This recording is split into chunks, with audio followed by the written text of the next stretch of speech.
నర్మదా వల్లి దగ్గరికి వచ్చి, "ఏంటక్కా నువ్వు నన్ను సపోర్ట్ చేస్తూ మాట్లాడుతూ ఉంటే నాకే విచిత్రంగా అనిపిస్తుంది. అసలు నువ్వు కడుపుతోనే ఉన్నావా ఇంతకుముందు?" అని చెప్పేసైతే అడుగుతూ ఉంటుంది. ఆ మాటలు విని అక్కడ ఉన్న వాళ్ళందరూ అయితే ఒక్కసారిగా షాక్ అయిపోతూ ఉంటారు.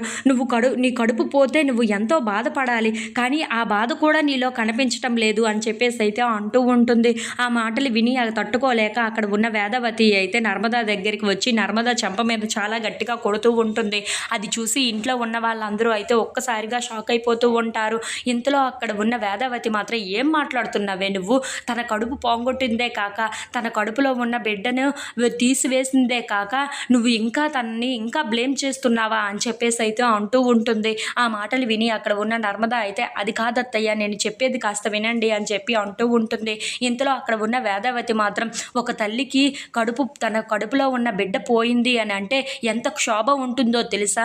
తన కన్న పేగే తెంచుకుపోతూ ఉంటే ఎంత బాధగా ఉంటుందో తెలుసా? అయినా నీకేం తెలుస్తుందిలే అని చెప్పేసి అయితే అంటూ అక్కడ ఉన్న నర్మదాని అయితే తిడుతూ ఉంటుంది. అది చూసి అక్కడ ఉన్న ధీరజ్ అయితే, "అమ్మ, ఒక్కసారి మేము చెప్పేది వినమ్మా" అని చెప్పేసి అయితే అంటూ ఉంటాడు. ఇంతలో అక్కడ ఉన్న వేదవతి అయితే, "నువ్వు ఆపరా, తను చేసిందే తప్పు, దాన్ని సమర్థించడానికి నువ్వు వస్తున్నావా" అని చెప్పేసి అయితే అంటూ ఉంటుంది. "అయినా ఇన్నాళ్ళు నా బంగారు కోడలు అని మిమ్మల్ని నెత్తి మీద పెట్టుకున్నాను చూడు, అదే నేను చేసిన తప్పు. అయినా వల్లి చేసింది అమూల్య విషయంలో తప్పే, కానీ ఆ విషయంలో మాత్రం నేను ఎప్పుడూ వల్లిని క్షమించను. కానీ ఇప్పుడు నువ్వు చేసింది కూడా తప్పే నర్మదా" అని చెప్పేసి అయితే అంటూ ఉంటుంది. "అయినా తనని బాధపడుతున్నావా అని ఇంకా అడుగుతున్నావా? ఎంత బాధ ఉంటుందో నీకేం తెలుసు" అని చెప్పేసి అయితే అంటూ ఉంటుంది. ఆ మాటలు విని అక్కడ ఉన్న నర్మద అయితే, "అత్తయ్య, అది కాదు అత్తయ్య" అని చెప్పేసి అయితే అంటూ ఉంటుంది. ఇంతలో అక్కడ ఉన్న వేదావతి మాత్రం, "నోర్ముయ్, ఇంకొకసారి నువ్వు ఇంకొక మాట కూడా అనడానికి వీలు లేదు. చూసావా తను ఎంతగా బాధపడుతుందో?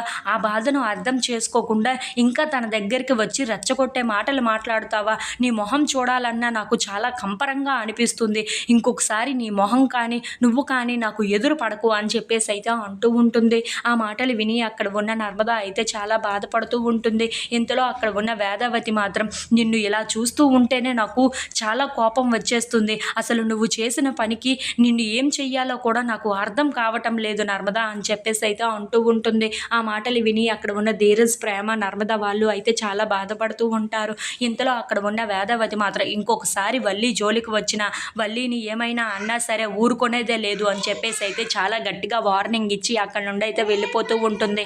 అది చూసి అక్కడ ఉన్న వల్లి అయితే నర్మద దగ్గరికి వచ్చి, "ఊరుకో చెల్లి, అత్తయ్య ఏదో కోపంలో అనేశారు, నేనేమీ మనసులో పెట్టుకోనులే" అని చెప్పేసి అయితే అంటూ ఉంటుంది.